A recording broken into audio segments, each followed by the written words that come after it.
हो हे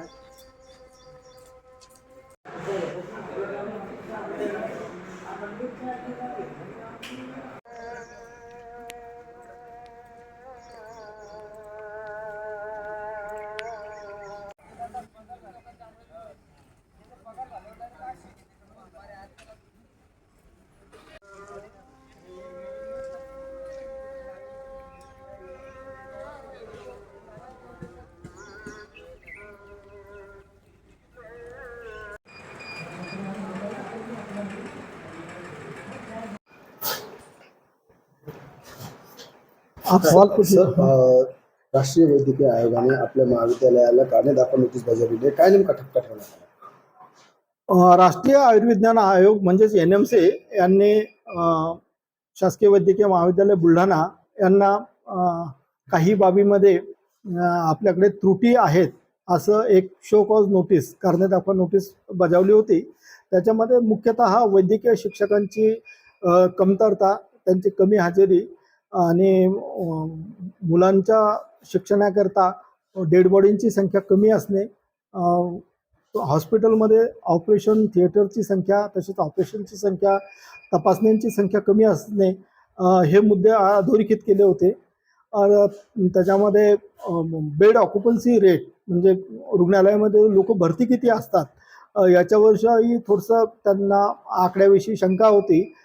त्यामध्ये आपण सुरुवातीला जिल्हास्तरीय रुग्णालयामधले बेड ऑक्युपन्सी दाखवण्याची राहून गेली होती.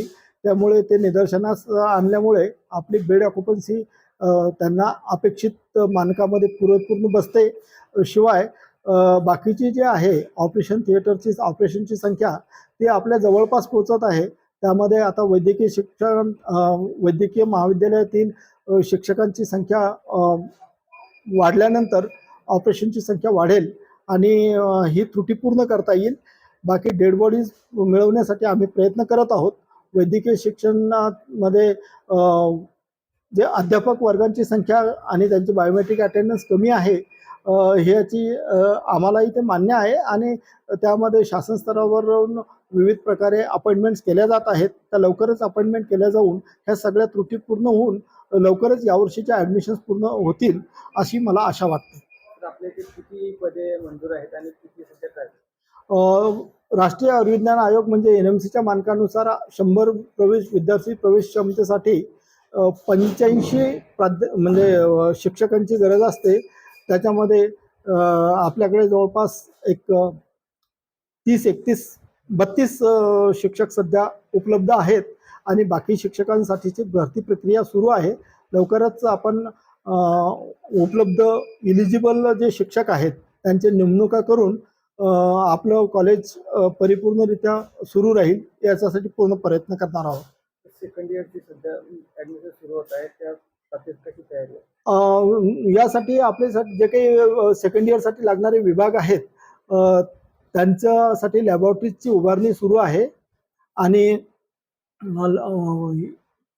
फर्स्ट इयरचे जी परीक्षा आहे ती सप्टेंबरमध्ये आहे. ती परीक्षा झाल्यानंतरच ते विद्यार्थी सेकंड इयरला जाणार आहे. त्यामुळे आपल्याकडे बाकीच्या जे काही थोड्या बहुत त्रुटी आहेत किंवा कमतरता ज्या बाकी आहेत त्या पूर्ण करण्यासाठी वेळ उपलब्ध आहे.